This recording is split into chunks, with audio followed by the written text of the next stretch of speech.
강의사는 증시 학도기. 안녕하세요, 증시 학도 TV 시청자 여러분, 투자자 여러분, 도기발 여러분, 10만 금융지원사 여러분 모두 반갑습니다. 5월 22일 금요일입니다. 네, Thanks God, It's Friday. 네, 아주 기가 막힌 날씨 속에 주말입니다. 게다가 연휴예요. 연휴입니다. 네, 부처님 오신 날 감사합니다. 부처님, 우리 부처님의 대자 대비 이런 것들을 생각해야 되는데, 우린 부처님 오신 날 공휴일을 자꾸 생각하죠. 이렇게 좋은 날 대자 대비를 생각하는 그런 연휴가 되시길 빌겠습니다. 네. 오늘은 시장이 이번 상승장 흐름에서 처음으로 궤적이 다른 흐름이 나왔습니다. 처음으로.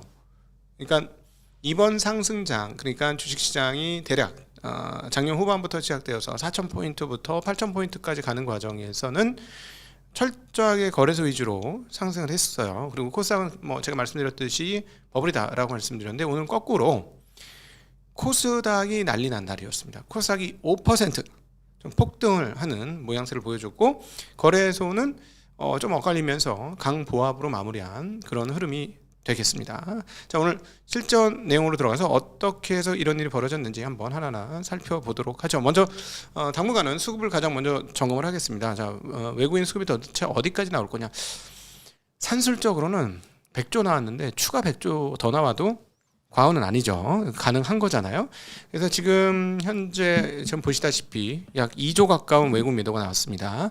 그런데 그 HTS 상으로는 2조가 넘어요. 그러니까 NXT라든가 장우 이런 것까지 다 합치면 외국 매도 2조가 넘는 것 같고요. 이걸 개인과 기관이 사주었고, 기관 매수에는 상당 부분이 ETF 쪽이 작동하고 있다라고 보시면 될 것 같습니다. 자, 먼저 거래소 종합주가지수부터 한번 살펴보도록 하겠습니다. 거래소 종합주가지수는 전일 대비 32포인트 0.41% 상승한 7,847포인트를 기록했고, 시가총액 이제 6,420조, 오른 종목 785종목, 내린 종목 118종목으로 지수는 오르지 않았지만 매우 뜨끈뜨끈한 날이었다. 오늘 삼성전자하고 대형주 하이닉스, 현대차 주주들 빼고는 대책 나쁘지 않은 날이야. 괜찮은 날이었어. 자, 그동안에 소외받았던 분들 조금 마음 피실 수 있는 그런 날이 아니었나 싶습니다. 자, 그러나 그동안의 흐름으로 보면 0.4%도 사실 적게 오른 게 아닌데, 이거 안 오른 것 같은 느낌 들죠. 하루에 막 5%씩 빵빵, 6%, 어제는 8%, 미쳤지, 8% 자체가. 그러니까 사실은 어제 8%나 올랐기 때문에 훅폭풍 나도 되는데, 시장이 정말 셉니다. 그 정도로 생각하시면 될 것 같고요. 거래소는 오랜만에 삼성전자가 2% 빠졌습니다. 조금 여기서 고민 좀 해봐야 되는데, 조금 더 얘기 더 나누겠습니다만, 엔비디아가 실적 발표가 너무 좋았고, 실적 발표 후단도 너무 좋았거든요. 근데 엔비디아도 미국 시장에서 별로 많이 못 오르고 있는 점, 못 올랐다는 점, 이것도 조금 신기하긴 하고요. 그 발표 이후 발표 액면으로만 보면 반도체도 지금 올랐다고 해도 공간이 되게 많거든요. 근데 오늘 하여튼 접었습니다. 자, 이제부터는 반도체 업체들이 했던 얘기를 투자자들이 받아들일 수 있는지 여부를 좀 봐야 되겠는데, 도대체 무슨 얘기를 했는지 조금 이따 구체적으로 확인해 보도록 하겠습니다. 자, 코스닥 보겠습니다. 오늘 코스닥의 날이었습니다. 뭐 때문에? 국민성장 펀드로 인한 코스닥 시장의 초강세. 자, 이런 날은 처음이었죠. 올해 들어와서 제 기억으로는 거래소는 그냥 비리비리한데 코스닥이 폭등하는 날은 거의 처음이었던 것 같습니다. 여러분 기억은 어떠신지요? 저는 기억이 좀 짧긴 해요. 자, 전일 대비 55포인트 4.99% 올라서 1161포인트를 기록했고요. 무려 1450종목이나 오르고 200종목 떨어졌습니다. 오늘은 코스닥에선 떨어진 종목은 코스닥이 아니야. 그런 정도 분위기였고요. 오른쪽에 보시면 아시겠습니다만, 그동안에 진짜 많이 올랐던 로봇 빼고는 그냥 다 올랐습니다. 바이오도 오늘 굉장히 많이 오르는 흐름들 보여주었고요. 그다음 하여튼 오를 수 있는 건 다 올랐다. 코스닥에서는 그렇게 정리해 볼 수 있겠습니다. 자, 먼저 이제 그 해외 시장 동향도 한번 살펴보고 넘어가도록 하죠. 자, 해외 시장 한국만 오른 게 아니고요. 오늘 닉케이가 굉장히 많이 올랐습니다. 2.6% 올랐고, 여기도 반도체 주식들이 계속 좋은 흐름들을 보여주고 있고, 일단 유럽도 돌아가는데 플러스 돌아가고 있습니다. 나스닥 선물도 조금씩 올라갔죠. 이제 이란 전쟁 끝날 것 같은 분위기 계속 나오거든요. 오늘 나왔던 이란 전쟁과 관련된 그 트럼프 말은 조금 부정적인 말들이 조금 돌기는 했습니다. 이란이 미친 것 같다, 이런 얘기를 했는데, 반드시 핵 농축 그거를 다 없앨 것이다, 이런 얘기가 나오는데, 그럼에도 불구하고 현재 고공행진하는 금리 상황들을 보면 미국으로서는 빨리 끝내야 되는 상황인 것은 분명히 맞습니다. 자, 그 미국 기준금리 10년물 0.57% 여전히 높은 상황 가운데 있습니다. 환율 보도록 하겠습니다. 자, 환율 보시면은 미국 달러는 뭐 큰 변동은 없는 상태고 원화는 계속 약세입니다. 1,515원이나 약세예요. 외국인들이 계속 빠져나가니까 그런 것 같고요. 그 엔화도 약세인 부분들이 작동을 하는데 원화가 특별히 약세입니다. 원화가 많이 약세인 흐름 보여주고 있고, 자, 고공행진하던 한국채 금리는 숨고르기 이틀째 하고 있습니다. 오늘 숨고르기는 좀 크게 나타났습니다. 금리 보시면 10년물이 전일 대비 4.6bp 떨어지면서 오늘 채권 투자하시는 분은 오랜만에 숨 한 번 쉬었네요. 근데 4.6pp는 사실 크게 움직인 건데 그동안에 워낙 많이 약세여서 4.2% 갔었잖아요. 10년물이. 미국 금리하고 거의 붙어버렸어요. 굉장히 큰 차이가 나다가. 그래서 그런 측면에서 보면은 오늘 숨고르긴 했으나 아직까지 여전히 높은 편이다라고 정리해 볼 수 있겠습니다. 업종별 흐름도 한번 살펴보도록 하죠. 업종별 등락률 보도록 하겠습니다. 오늘은 보수적인 업종들이 많이 올랐어요. 부동산, 그리고 제약은 국민성장펀드가 작동됐다라고 보시면 되겠고요. 사실 저 밑에 안 보이는데 제일 낮은 쪽은 전기전자가 제일 안 올랐습니다. 그러나 전기전자 쪽에서도 뭐랄까 소재 쪽은 또 굉장히 많이 올라서 상한가도 있었고, 그래서 전기전자 업종이라고 다 안 오른 게 아니라 좀 엇갈렸다라고 정리해 볼 수 있겠습니다. 테마별로 보면 MLCC 관련주, 그러니까 이쪽 세라믹 커패시터 뭐 이런 쪽이 아주 좋은 그 뭐 사마 어디 뭐 이런 회사들이 굉장히 큰 폭으로 올랐고요. 미국에서 양자 컴퓨터 얘기 나와서 관련된 주식들 좋았고, 세포 핵융합 등등 좋은 모습을 보여주었습니다. 자, 오늘 코스닥 상장의 1등 견인차는 국민성장펀드였습니다. 국민성장펀드가 완판 선착순인데 그냥 선착순 마감돼 버렸죠. 그렇게 되면서 코스닥이 굉장히 폭발적으로 상승을 했습니다. 이게 당연히 그럴 수밖에 없는 게, 이 돈이 거래소한테는 이 조성된 돈이 그냥 그럴 수도 있는데요. 코스닥 시장에서는 굉장히 큰 돈이에요. 예, 그래서 오늘 코스닥에 또다시 사이드카가 발동되는 그런 강력한 흐름들을 보여줬는데, 국민성장펀드의 규모가 얼마냐면 7조예요. 자, 7조 7천조짜리 시장, 6,500조가 넘는 거래소 시장에 7조짜리 들어와 봐야 그렇게 크진 않은데, 이게 이제 그 코스닥 시장에 들어가면 의미가 있죠. 굉장히 큽니다. 근데 이제 그 국민성장펀드가 그 올해 총 얼마를 집행을 할 거냐면, 직접 지분 투자 3조, 그리고 간접 투자 7조, 인프라 투자 10조, 초저 대출 10조 등 총 30조를 집행을 하게 됩니다. 그렇기 때문에 아무래도 큰 기업보다는 조금 작은 기업들 투자할 가능성이 좀 있거든요. 물론 이제 이번에 내용을 따져보면은 큰 기업들도 좀 있습니다. 한번 볼까요? 지금 보시면은 태양광 같은 데도 투자를 했고요. 네, 그다음 뭐 바이오 투자를 했고, 그다음에 리벨리온 같은 비상장이죠. 비상장 거의 유니콘 같은 기업에도 투자했는데, 그 위에 보면 삼성전자의 AI 반도체 생산 기지에 돈이 제일 많이 들어갔습니다. 2조 5천억이나 들어갔어요. 그러니까 결국 이제 큰 거에도 하고, 그다음에 해상풍력 같은 경우는 사실 저거는 꼽아놓으면은 자산이니까 저런데 이제 투자를 할 수 있죠. 인프라니까. 네, 그런 흐름들이 있고, 그다음에 그 AI 데이터 센터에도 꽤나 많이 들어갔습니다. 네이버 세종에 4천억, 제일 밑에 보면 업스테이지 소버린 AI 생태계 육성에도 5,600억 등등 들어가니까, 이 AI 쪽에, 그리고 국가 AI 컴퓨팅 센터에 4천억. 현재 시점에서는 GPU가 단순히 그냥 쓰고 버리는 소모품이라기보다도 약간 자산 성격이 좀 있거든요. 데이터 센터의 자산. 그래서 사실 요 내용을 봐가지고는 뭐 그렇게 돈 뛸 가능성은 별로 없어 보여요. 제가 보기에는. 그래도 국민성장펀드는 해도 괜찮다 하신 분들은, 게다가 소득공제가 되니까, 사실 이거 소득공제 때문에 제일 크거든요. 이 월급쟁이들은 지금 세금 미친 듯이 내잖아요. 제가 계속 얘기하는 거는, 아니 저 민주당의 의원분들이라든가 뭐 이렇게 몇몇 분들 자꾸 이제 과세 주식 소득 과세 한다고 하는데, 아니 그거보다 뭔가 이렇게 무조건 과세하라 이렇게 하지 말고 머리를 잘 짜셔서 사람들이 호응하게 해주셨으면 좋겠어요. 그러니까 지금 월급쟁이들은 2000년에 만들어진 거를 지금 25년이 지난 지금도 똑같이 세제를 적용받고 있는데, 2000년에 연봉 1억 없었어요. 2000년에 연봉 1억 별로 없었고, 임원들 아니면 그때 연봉 1억 받으면 진짜 와 막 이랬거든. 진짜 대단해. 2000년에 아니 아파트 1억 안 되는 거 많았다고요. 저쪽에 경치 좋은 데는 1억이 다 안 했단 말이에요. 그러니까 연봉 1억이면 진짜 대단한 돈이었어요 그때. 근데 지금은 좀 상황이 달라졌잖아요. 지금 상황이 좀 달라졌는데, 그때 그때 1억 받는 사람들이 세금 많이 내던 거를 지금 적용하면 되게 힘들죠. 그러니까 소득세가 세금 1등이 됐고 소득 그 소비가 활성화 안 되는 것 중에 다 그 돈 좀 써야 되는 친구들이 세금 내 가지고 쓸 돈이 없어. 그러니까 이렇게 해야 돼. 자산에는 세금을 조금 더 매기고 소득에는 세금을 좀 줄여서 이게 밸런스를 좀 맞춰 주셔야 돼. 이 밸런스를. 그러면 국민들이 되게 동의할 겁니다. 그런 식으로 조금 신경을 써주시면 감사하겠습니다. 그것이 소비를 확대하는 방법이기도 하고요. 잠깐 딴소리 했는데 다시 돌아오도록 할게요. 이렇게 여러 군데 투자를 하게 되는데 이 국민성장펀드는 제가 보니까 1,000억을 만약에 손실 나면 정부 돈으로 막아주고, 그러니까 1,200억 정도 막아주게 돼 있죠. 1,200억 깨질 때까지는 괜찮다는 거고.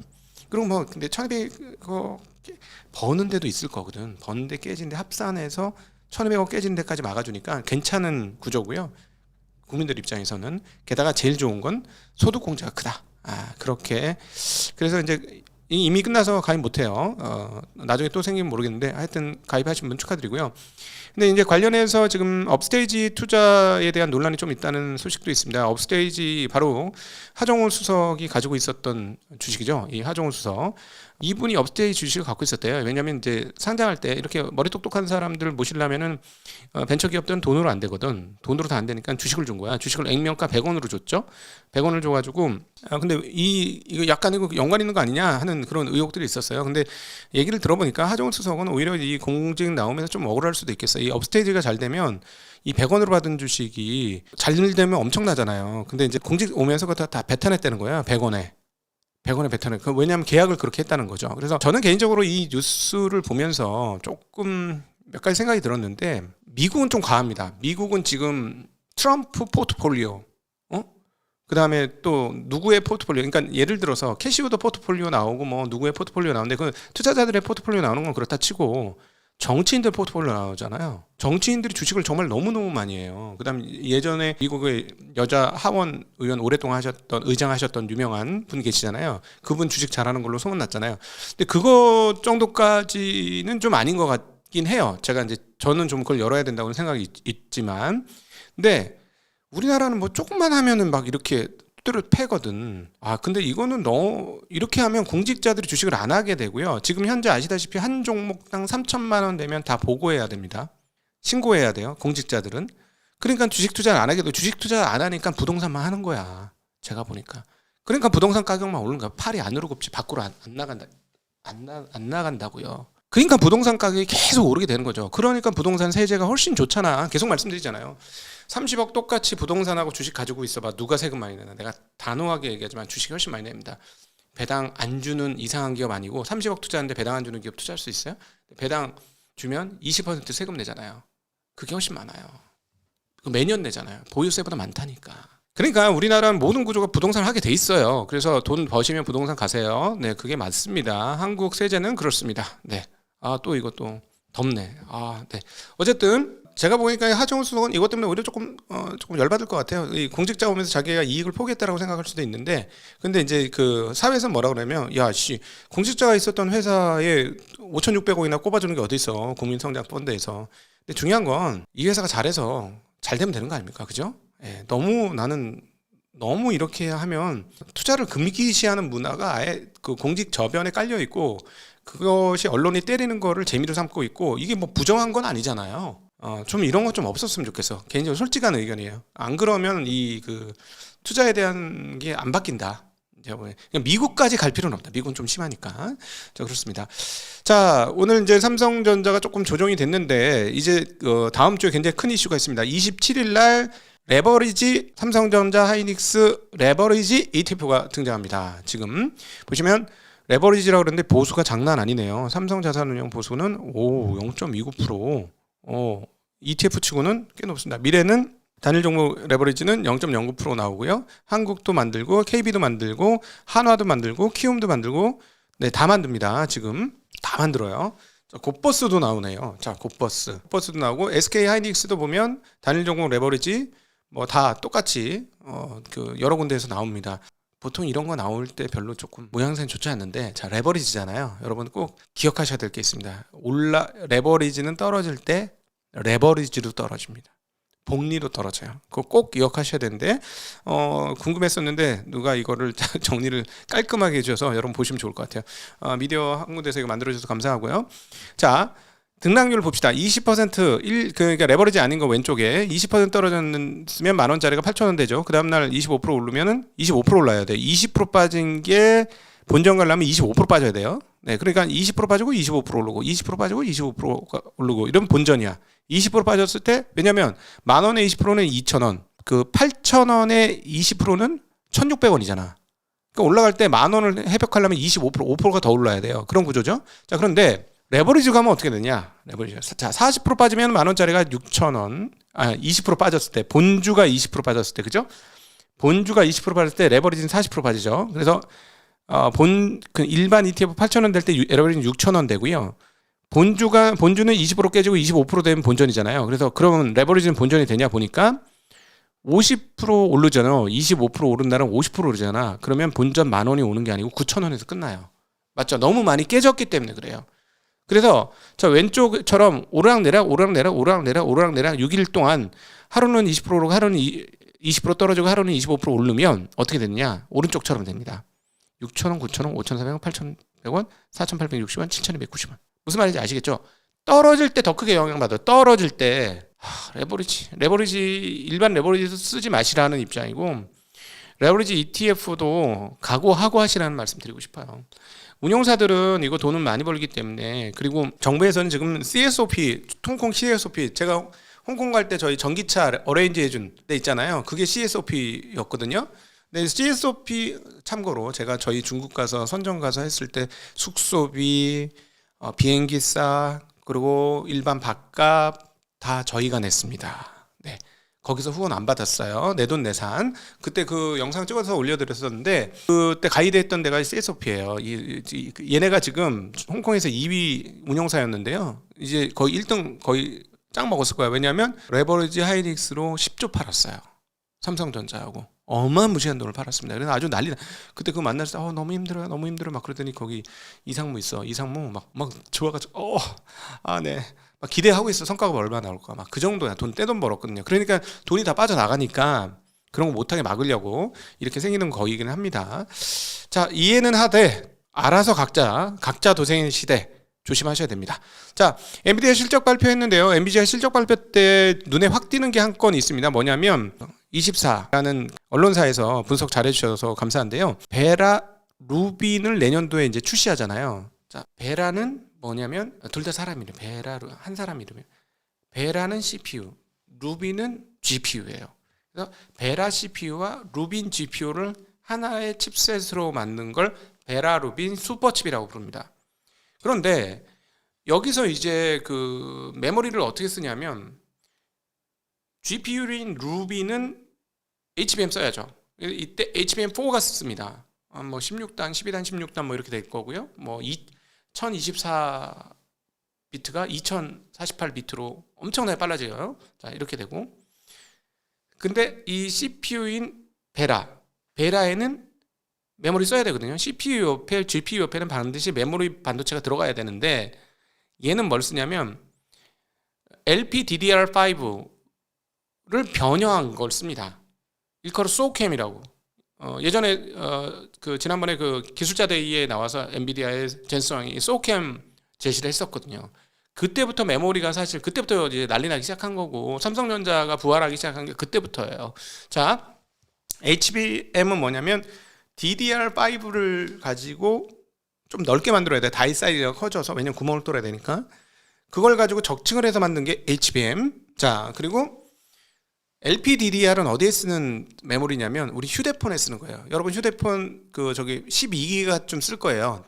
그 메모리 DDR 메모리를 12기가 그리고 많이 쓰면 16기가인데 적게 쓰면 8기가 막 이렇게 쓰거든요. 그게 이제 핸드폰 한 대에 들어가는 거예요. 자, 요거는 핸드폰에 그냥 딱 납땜해서 붙여버립니다. 근데 이 LPDDR을 이 소켓에 꼽을 수 있도록 만든 게 소캠이에요. 소캠. 그렇게 외우시면 돼요. 소켓에 끼우는 소캠. 이렇게 되는 거야. 그러니까 이거 한 개가 아니고 여러 개를 꼽을 수 있거든요. 여러 개를. 얼마를 꼽냐. 지금 요 보도에는 내가 좀 이해가 안 돼가지고 오늘 이영수 IT 신께 여쭤봤어요. 근데 어느 정도를 얘기를 하냐면 테라바이트 단으로 들어갈 수 있다라는 얘기를 합니다. 왜냐하면 그레이스 호퍼, 그레이스 블랙웰, 이 그레이스가 CPU, 블랙웰이 GPU 이건데 여기서 얼마가 쓰였냐면 그레이스 블랙웰에서는 17테라바이트가 쓰였다는 거예요. 예, 여기 CPU에는. 그러니까 이번에 54테라바이트 이렇게 얘기가 나와요. 그러니까 아마 칩셋 전체 하나에 뭐 CPU가 몇 개 박히면 거기 주에 이렇게 박히는 그런 개념인데 지금 여기 1536기가바이트가 들어간다는 거예요. 그럼 이게 도대체 어느 정도 규모냐면 소캠에 들어가는 양이 애플 휴대폰 그리고 삼성 휴대폰, 스마트폰에 쓰여지는 LPDDR 메모리보다 더 많아. 지금 얘나 베라루빈이 많이 팔리면 어떻게 되는 얘기냐면 신규 휴대폰 산업 한두 개가 더 생기는 거야. 그냥 한 개 이상 생기는 거야. 난리가 나는 거죠. 근데 여러분 HBM을 DDR 갖고 만들기 때문에 기존 DDR 라인이 쪼그라든 거예요. 근데 지금 LPDDR 겨우 그건 휴대폰에 팔아야 되니까 만들고 있었는데 그 휴대폰 망에서 누가 뺏어간다고? 데이터 센터 컴퓨터의 CPU가 이걸 뺏어간단 말이에요. 그러니까 지금 생각해 보면 그때 그 소캠 얘기하고 나서부터 레거시 쪽도 막 가격이 올라갔던 건데 이제 이해가 되는 거죠. 이 규모가 어마무시하니까 지금 그런 상황입니다. 근데 요게 잘 되면 우리나라는 좀 오래 간다. 이 메모리 쪽이 좀 오래 갈 수 있다라는 건데 지난번 이제 엔비디아 실적 발표할 때 뭐라고 했냐면 하이퍼스케일러들의 설비 투자가 올해 1조 달러를 넘어설 것이다라고 엔비디아는 예상했고요. 자, 기존에 컨센을 보도록 하겠습니다. 올해 지금 요거보다 이제 조금 더 늘은 것 같은데 7,270억 달러예요.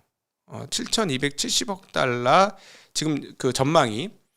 근데 이게 계속 올라오고 있어요. 처음에 연초에는 한 6천억 달러 뭐 이런 얘기가 있었거든요. 지금 보시면은 4월 29일 6,950억 달러인데 지금 7,270. 근데 이것도 한 7,700억 달러 얘기가 나와요. 근데 지금 엔비디아는 뭐라고 얘기하고 있냐면 하이퍼스케일러들의 설비 투자가 1조 달러를 넘을 것이다. 라고 얘기하고 있어요. 지금 하이퍼스케일러 1, 2, 3, 4, 5는 뻔하지 메타, 구글, 아마존, 마이크로소프트, 오라클 이런 회사들이에요. 예? 그래서 근데 얘네는 지금 이게 1조 달러 넘었을 거라고 봤고요. 그다음 또 하나 이 실적 발표 날에 여기 이제 CFO가 뭐라고 얘기했냐면 2030년에는 AI 인프라 투자금은 3조에서 4조 달러까지 확대될 거라고 봤어요. 3조면 얼마입니까? 지금 우리나라 돈으로 3조면은 4,500조잖아요. 4,500조면 그 중에 한 1,000조 가까이 우리나라 돈 벌 수 있는 거 맞는 것 같죠. 그래서 이게 진짜면 28년도에 공급이 늘더라도 상당한 호황이 될 거다. 아까 이제 베라루빈까지 합산해서 머리를 짜맞춰 보면 그렇게 되는 거죠. 근데 이거는 문제는 뭐냐면 이걸 팔아먹는 엔비디아의 얘기라는 거죠. 거기 우리 투자는 냉정해야 되잖아요. 그래서 그거를 냉정하게 좀 볼 필요가 있을 것 같고요. 어쨌든 여기 대해서 이제 다른 사람들은 어떻게 얘기했느냐라고 보면 그 월가의 분석은 2년 뒤 하이퍼스케일러들의 자본 지출 캐펙스가 1조 달러를 넘어설 것이다. 그러니까 얘네들은 28년에 1조 3,300억 달러가 될 것이다라고 투자은행 리덤의 로라 마틴 연구원이 분석했다는 거예요. 예, 그래서 이게 이제 월가의 시장 평균 전망은 1조 300억. 자, 여기에 이제 갭이 있습니다. 엔비디아는 얼마? 올해 1조가 넘어. 올해 1조가 넘고 28년이면 얘네 분위기면 거의 2조 달러. 그리고 2030년에 3조, 4조 달러. 이렇게 얘기한 거거든. 엔비디아의 그림은 딱 그거야. 올해 1조, 내년에 2조 가까이. 28년에는 반드시 2조를 넘는 수준. 그리고 그 다음에는 3조. 요게 얘네들의 그림이고요. 월가의 평균치는 얼마냐? 2년 뒤에 1조 달러 넘을 거다. 근데 지금 보시면 이 그림에서 보시면 올해 7천억 달러예요. 그런데 작년도 보죠. 요 앞에 칸을 보시면 5천억 달러였어요. 5천억 달러에서 40% 증가했습니다. 그죠? 그럼 여기서 7천억 달러에서 40% 증가하면 9천억 달러. 그러니까 요 흐름을 산술적으로 뽑아보면 27년에 1조 달러 근처까지는 가능한 것 같습니다. 그러면 28년에는 또 늘어난다고 생각하면 1조 3천억, 4천억 달러까지도 가능하다는 얘기가 나오죠. 요 흐름들을 지속을 한다면 다른 근데 엔비디아는 훨씬 더 자기네가 팔고 있으니까 공격적으로 될 수밖에 없다. 근데 흐름상으로는 대략 우리가 산술적으로 보면은 내년에는 1조 달러 근처, 그 후년에는 1조 한 3천억 달러 뭐 이런 정도를 보는 건 상식적인 것 같습니다. 뭐 돈을 어디서 구해? 그 돈은 어디서나 금리는 어쩔 거야? 뭐 이런 거 다 빼고 생각해 보면 그렇게 되는 거죠. 그래서 그 젠슨왕의 긍정적인 시나리오와 그다음 시장의 생각하고의 격차가 있고 시장은 조금 낮게 보는 것 같고 젠슨왕은 조금 세게 보는 것 같고 어찌 되었건 시장보다 조금 더 가면 우리는 좋다. 근데 요 그림상으로 보면 내년에 진짜 1조도 될 것 같은데, 그리고 내후년에 1조 3조도 될 것 같은데 그렇게 되면 우리는 좋다라는 말씀 드릴 수 있겠죠. 자, 그렇게 되려면 에이전트 AI 하는 애들이 돈을 벌어야 되는 거긴 합니다. 자, 그거까지 정리되셨죠? 자, 어쨌든 분위기 좋아서 AMD는 이제 이번에 대만에 갔는데요. TSMC하고 생태계 회장들 쭉 다 만났습니다. 그래서 15조 원을 투자하기로 대만에 했습니다. 결국은 병목은 어디서 나온다? 병목은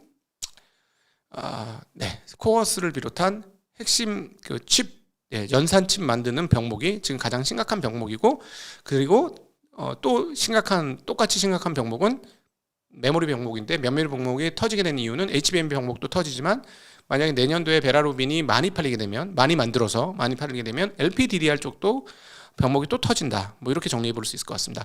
자, 이렇게 되니까 한국 주식시장이 대만처럼 갈 것이다라는 분석이 지금 나오고 있어요. 다울투자증권의 김지현 연구원이 분석을 했는데요. 좀 되게 신빙성 있습니다. 그림을 보니까 대만이 어떻게 됐냐면, 대만이 이번 AI 그 사이클 들어서면서 TSMC를 중심으로 시장이 올라갔는데 그때 ETF가 엄청 조성됐다는 거예요. 그래서 그 ETF의 총 규모가 늘어나면서 시장이 전반적으로 세게 올랐다는 거죠. 저희 그림에서 보시면 저 막 올라가는 화살표 있는 자리에서 ETF의 AUM이 확실히 늘기 시작했고 그 다음도 계속해서 늘었다는 거죠. 그래서 지금 ETF가 7.5조 대만 달러까지 25년도 말에 늘어났다는 거예요. 근데 지금 분위기가 한국도 보면 코스피도 ETF가 이번 25년도 중반부터 늘기 시작했는데 지금 폭발적으로 늘거든요. 앞서 그 레버리지까지도 말씀드렸는데 이렇게 되면 우리도 대만과 비슷한 궤적을 갈 것이다 라는 분석을 했어요. 이거는 뭐 상당히 신빙성 있는 분석 아닌가, 충분히 그럴 수 있을 것 같다 라는 생각이 듭니다. 자, 어쨌든 지금 외국인들은 그럼에도 불구하고 계속 팔고 있는데 블룸버그에서는 한국 저기 코스피가 외국인 차익 실현 매물이 엄청나게 나오고는 있는데 지금 실적 호조에 따라서 그 현재 포지션을 좀 바꾸고는 있지만 그 실질적인 내용 변화는 없다. 내용 변화는 없고 AI의 성장세가 그 꺾일 거라는 전망은 크지 않다라고 블룸버그는 전망을 했습니다. 그래서 이런 상태면 한국의 반도체 업체들 계속 좋지 않겠느냐. 그리고 이제 우리나라가 시가총액이 세계 6위까지 올랐었습니다. 자, 6위까지. 자, 그것도 좀 보셔야 돼요. 나중에 이제 순위 말씀드릴게요. 미국이 제일 크고, 그 다음 중국이 크고, 그 다음에 어디죠? 예. 그래서 이제 그 대만하고 우리가 깔딱깔딱 했는데 아마 대만을 거의 제낀 것 같거든요. 나중에 다시 한번 정리를 하겠는데요. 그거는 한번 주의는 한번 하셔야 돼요. 너무 좋은데, 우리나라가 미국만큼 커질 수는 없는 거잖아요. 그렇죠? 중국만큼 커지기도 어렵잖아요. 기업 숫자가 틀리니까. 그런데 그 예전에 그거 생각하셔야 돼요. 이게 버블이 심했을 때 미국 땅을 중국 그 도쿄 정도 팔면 다 살 수 있었어. 그걸 우리가 일컬어 버블이라고 합니다. 너무 지나친 버블이었기 때문에 일본은 잃어버린 30년을 당했어요. 자, 그래서 그거 되게 중요합니다. 전체 총 규모가 우리 어떤 캐퍼시티에 비해서 어디까지 올라갈 수 있는지. 그게 오버를 하면 그걸 버블이라고 하는 거예요. 아직까지는 괜찮은데 만약 이게 막 가서 우리나라가 세계 3위야. 우리가 인구가 좀 작거든. 근데 세계 3위야? 그러면 저는 우리나라가 세계 3위가 한번 버블일 것 같아요. 네, 그래서 막 그런 것들은 중간중간에 한번 체크해 보도록 그렇게 하겠습니다. 자, 그리고 서울에 집을 사면 이자를 더 낸다는 소식입니다. 지방보다는 서울 쪽에 하면 우대금리를 축소한다는 얘기죠. 우대금리 축소한다는 겁니다. 그래서 최근에 수도권은 우대금리가 0.3%, 비수도권은 0.5%. 우대금리라는 건 깎아주는 금리죠. 그러니까 0.2%좀 줄어든다는 얘기인데요. 저는 계속 말씀드리지만은 이 정도로 될 일이 아니고요. 위험 자산 그 위험 가중치를 바꿔야 돼요. 안 그러면 결국 돈은 다 부동산 갑니다. 여러분 부동산 지금보다 2배 더 오를 수 있어요. 주식시장에서 한 1,000조 빠져나가면 2배 더 올라갈 수 있습니다. 이거 그냥 제가 그냥 막 던지는 거 아니고요. 경험이 있어서 그래요. 1988년, 89년 그랬었습니다. 그때 난리가 나가지고 그때 그래도 그 분당 일산 신도시가 생긴 거 아니에요. 150만 원가 집값 때문에 막 자살자 나오고 막 난리가 나니까 그렇습니다. 이 상태로 가면 주식 자금이 부동산 갑니다. 제가 보기에는 과거에도 그랬고 우리나라의 부동산 선호가 너무 크기 때문에 그리고 보유했을 때 이익이 훨씬 큽니다. 이익이 없으면 이렇게 안 갑니다. 이익이 크기 때문에 가는 겁니다. 누가 뭐래도 그냥 냉정하게 얘기해야지. 그러니까는 저는 이제 ROE 높은 쪽에 투자해야 되기 때문에 주식 쪽, 기업 쪽에 투자하자는 입장이긴 하지만 그럼에도 불구하고 유리한 쪽으로 사람들이 움직이게 돼 있어요. 부동산이 유리하다니까 자꾸 부동산 가진 사람은 유리하지 않다고 생각하는데 유리하니까 그쪽으로 돈이 가는 거야. 그런데 당위를 부르짖는 사람들은 그래도 주식 와야 되니까 주식이 좋아요. 그건 당위로 그렇게 얘기하죠. 현실은 현실이고 당위는 당이고 구분을 할 줄 알아야 돼요. 제가 보기엔 지금 이 상태면 주식시장 자금 부동산으로 갑니다. 부동산 더블 할 수 있습니다. 여기서 번 돈 갖고 갈 겁니다. 당연히 한 맺힌 사람들이 무주택자들이 지를 겁니다. 여기서 번 돈으로 대출 좀 껴서 대출은 잘 안 나오겠지만 어쨌든 최대한 땡겨서 갈 겁니다. 자, 잘해 주셨기를 생산적 금융으로 잘해 주시기를 부탁드립니다. 자, 오늘 함께 해주셔서 진심으로 감사하고요. 네, 오늘 이번 주 상당히 그 투자자들한테 공포와 위로가 함께 있었던 한 주가 아닌가 싶습니다. 여러분들 계속 말씀드리지만 공포를 안 당하려면 레버리지 않으면 공포 쉽게 안 오고요.